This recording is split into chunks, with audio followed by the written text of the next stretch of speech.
What do y'all need to know? The Nine of Swords. So the first card that we get in here is Nine of Swords. Yeah, definitely need to stop and slow down for a second and really think about what's actually really bugging you.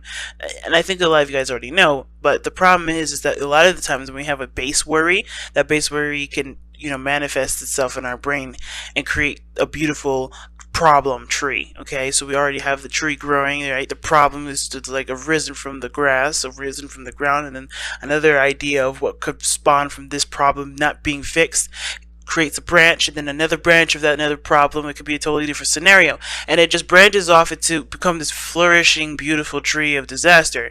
Now, the thing is that we don't want to get to this point, because I think the Nine of Swords would indicate here that you guys are under a lot of stress. You guys are not sleeping very well because that stress is keeping you up at night, and you haven't taken the time out to, yes, to step back and rest and think things through. You have a powerful mind, Gemini, and you can use it for good. Right now, you're using it in a way that isn't benefiting you. Or for some of you guys, you're aware that your your thoughts are being your enemy. You don't have to let it be your enemy. You can work together with it. You don't ever have to let your brain be a separate entity of yourself. So this is this is the biggest thing I'm seeing here for a lot of you guys. Is the stress is becoming to be too much. All right. Oh, we have a card that's upright already. High Priestess. Okay. Secrets.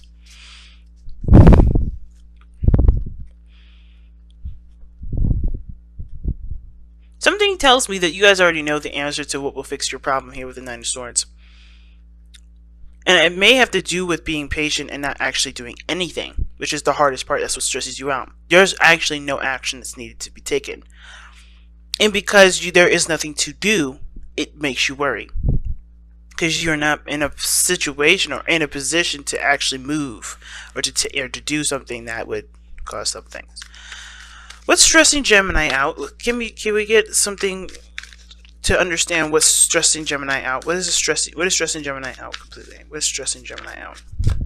The King of Wands. Well, very blatantly, the King of Wands is stressing y'all out. You have the Aries, Leo, Sagittarius card, or mainly Leo. Somebody that's very proud. Somebody that's very, confident in themselves, very passionate. This person is stressing you out. This person right here is stressing you out. Now, this could be just nobody in your life at all. This could be your confidence and, your desire to travel, your desire to explore and be yourself, to do something fun and have something going for you in your life. Because there's stagnancy that says something here, right? The Four of Swords talks about taking a break, not doing anything, resting, reflecting, and then the Nine of Swords. Some of you guys, here's the situation. Either you guys need the time to take a break, take a moment to recognize that something's, either recognize something's bugging you, or take a moment to just kind of, break away from what's bugging you. Stop taking so much action, stop doing so much, being such an active individual, and just rest, right? Just purely just rest. Now, and then the other end is that some of you guys have been resting, have been taking some time out, and it's bugging you that you don't know what to do to get your energy up, to go out and do something that's inspirational and motivates you to continue to push on. Right? So some of you guys are having a hard time or struggling to be motivated to do something. Okay? Now, at the same time, this could be a totally different individual. This could be someone that you're dating. And like I said, a Leo, Sagittarius, or an Aries. This can also just indicate that this is someone around you that has characteristics of the King of Wands. Very passionate, very energetic, always doing something. The life of the party. They're full of energy. They can be very aggressive, and they can also be, very demanding. They may want their freedom, but the thing is like this person is very self-absorbed, right? So, like, there may be some issues with this individual in regards to how they perceive themselves and how they perceive you, how they are considerate in the relationship or not. Now, the King of Wands is never inconsiderate to the people around him. He knows how to take care of himself and make sure his needs are there first, while not necessarily compromising or doing something terrible to someone else. He's not a horrible king. He's just very focused on the self, but he doesn't focus on the self that would inconvenience anybody, that would, that would show unkindness to anyone else's and anyone else's experience. He doesn't want to affect other people's experiences directly. It's not that he wants to just destroy your life or do something in your life. If he wants to spend time with you, that's great. He knows that it'll affect your experience, but none in which there's malice behind. But let's go ahead and take a look as to why the King of Wands is exactly causing you this much stress. One more card for it. The King of Swords. Damn. You got the King of Swords and the King of Wands in this reading. So King of Swords, the King of Wands.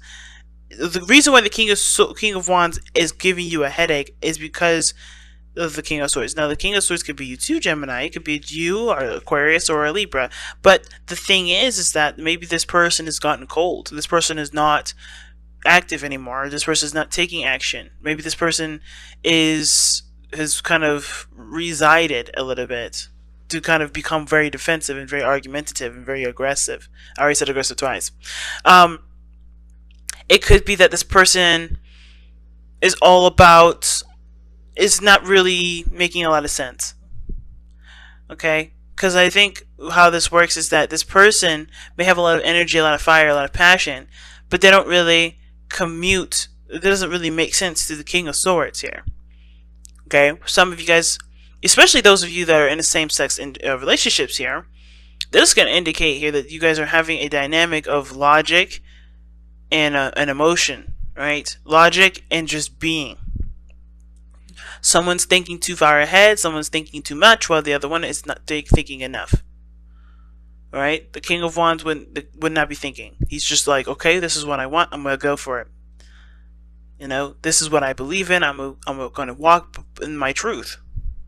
Not just to talk about it and discuss it and hash it out, and he's going to walk the talk. The King of Wands walks the talk. The King of Swords, he walks the talk too, in a sense, but he will always have that debate. He'll always communicate. He'll always think it through. But the thing is, the King of Swords is also very stubborn. He already knows his truth. He already knows what he wants. He already knows what he's going for.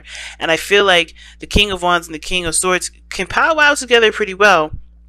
But when it comes to rational understanding, these two are starkly different.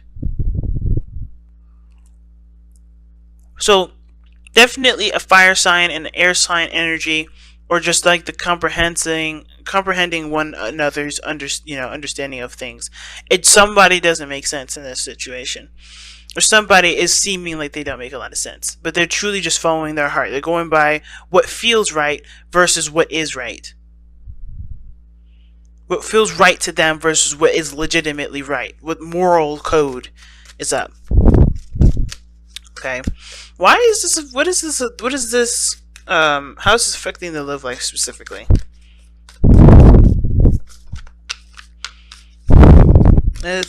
Honestly, I want to actually know. What are the disagreements between the King of Wands and the King of Swords? What is the disagreement between the King of Wands and the King of Swords? I don't know why I think disagreement, but I feel like it's disagreement here. Because if there was no conflict, then you wouldn't be stressed. So, what is the disagreement? What is the conflict between the King of Wands and the King of Swords? What is the conflict between the King of Wands and the King of Swords? What's the conflict?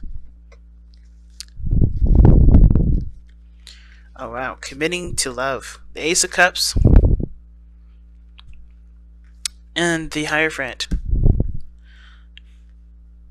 Wow. Commitment to love. Commitment to emotional growth. Commitment to spiritual growth. Or a change in the way someone achieves emotional growth.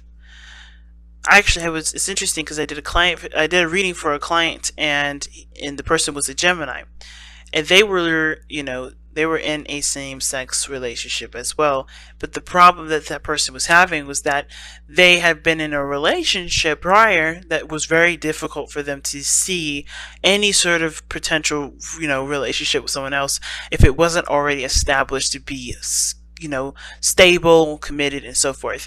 If some of you guys are having an issue coming outside of your comfort zone and dating somebody new, this person may be coming in, this King of Wands may be coming in to show you that the situation is not about rational thinking.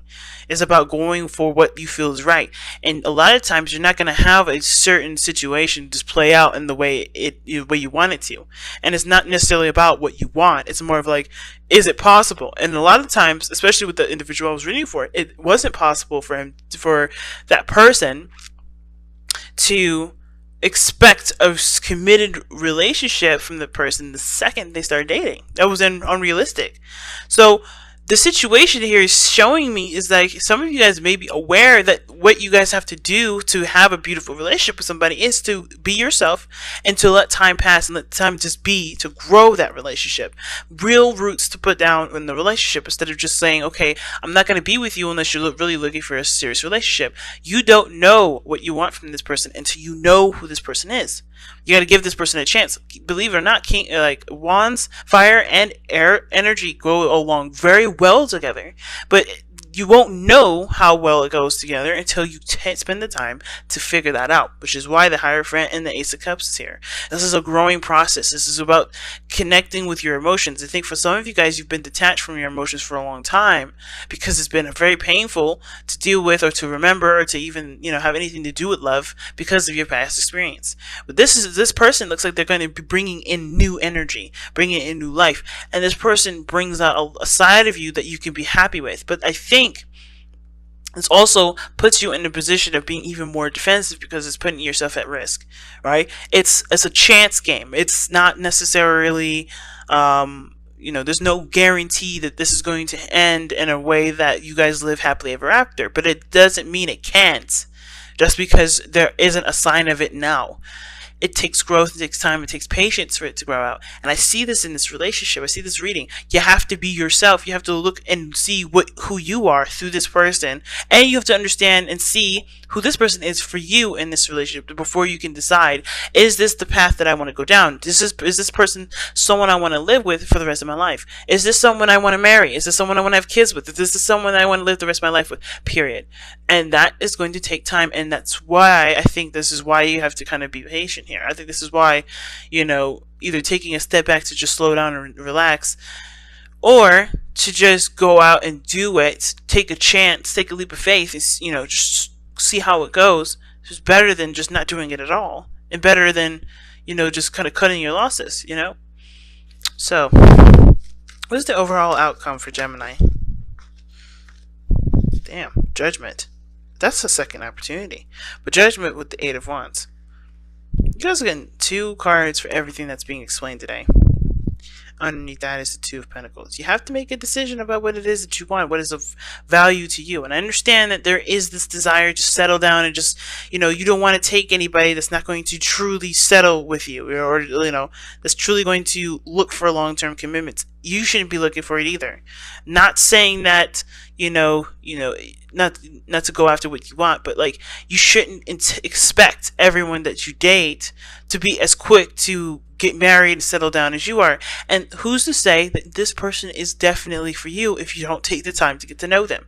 Remember, everything happens for a reason. Time is given to us to understand what we need to understand, so we can avoid situations, so we can understand the person or understand the circumstance a lot better than what we looked at from the situation up close. Because think about this, and I actually got this from a comedy skit. I don't know if you guys have seen it. Equimity, I think it is. I can't remember. It's one of Dave Chappelle's newer stand-ups, and he was talking about in the very end how the situation when something first happens, we're all close up to the elephant, right? The elephant's skin, right? You can't see that this is that skin is actually to an elephant. You just know that that's gray and it's scaly or it's wrinkly and it looks weird, right?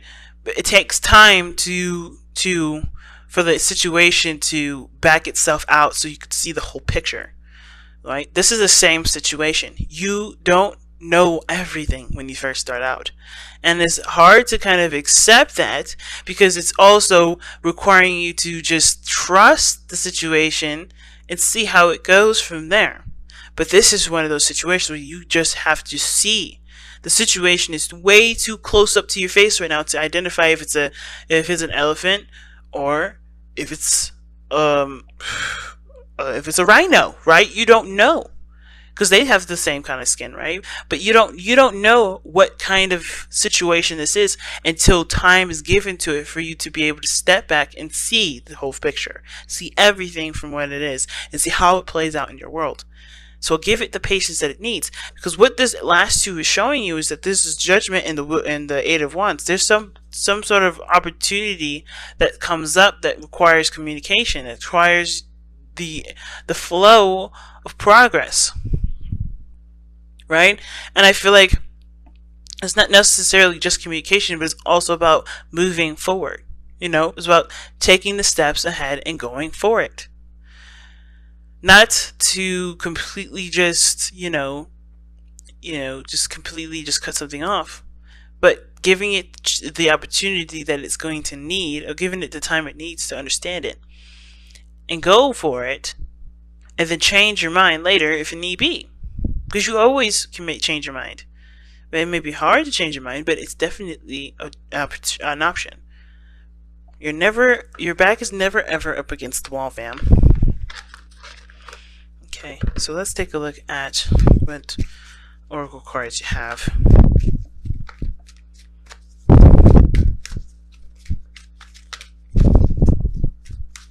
Alright, what does Gemini need to hear from Messenger Oracle? What does Gemini need to hear from Messenger Oracle? What does Gemini need to hear from the Messenger Oracle? What does Gemini need to hear from the Messenger Oracle? What does Gemini need to hear from the Messenger Oracle? Heed the messengers. And that totally talks about not ignoring the signs. And that doesn't mean that, hey, if this person is a bad influence, run away. It's more of like, hey, if this person, it makes you happy, and you're just listening to the fears that are ringing around in your mind because of everything you've experienced, do you want them to win and keep you from being happy? Or do you want to see if this is exactly something that you've always wanted? And I'm feeling like pulling you guys to surrender the Power of Surrender card, because I'm addicted to these cards. I know it's probably like the third week in a row I've used these, but this is one of my favorite cards ever. Okay, it's best cards ever. But yeah, heed the messenger. Don't ignore the signs. Don't ignore the messages just because it's too frightening to see what could happen. What could go wrong. It's always easy to think about what could go wrong, but it's always hard to stay optimistic and see the other side. Right? Realistically, you can always be prepared for the worst, but why not also expect the best? Alright, you guys also have surrender your attachments to results. See what I'm saying? Guys, the formula for success is to do all you can to make things happen. Then let go of the results. Holding on too tight to a desired outcome can sabotage it. Like I said, you have got to give it time. You have got to give it space. You have to give yourself time and space to figure out if this is exactly what you want. Looking for something from the very beginning will stress you out, and also leave you to be very unhappy because you're not looking for something that can be given to you in the second's notice. It can't be given to you in seconds notice. It has to take time. It has to grow. You have to overcome the challenges and the struggles. You have to understand the dynamic between you and a different person. And I feel like the person that's at the end of your life right here is not doing anything to be malicious or hurtful, but they're doing what's best for them, and you have to do what's best for you and not think about what could come of this relationship and just focus on what you want right now. What you want to feel right now. Do you want to feel love? Because love can come and love is here. If you want a commitment, why don't you just sign a contract with somebody and work with them, right? If it's a commitment that you want, there's other ways to do it than being in a relationship that requires you to feel. Because a relationship cannot be blossomed from looking for something straight up from being a commitment. You have to look from it in a heart place, being able to receive and give love. And if you can't give it, that sort of commitment may not be the kind of commitment that you should look for, because that one is requiring you to be emotionally open and to focus solely on love and not with the destination, because love doesn't take you places. Love is emotions, okay? It's hard, y'all. I understand, considering that you guys have obviously every reason to be worried and stressed out, and to be even hesitant when it comes to future relationships, considering maybe the past one didn't work out. But you have to trust. If you want anything to grow in your favor at all, you have to trust.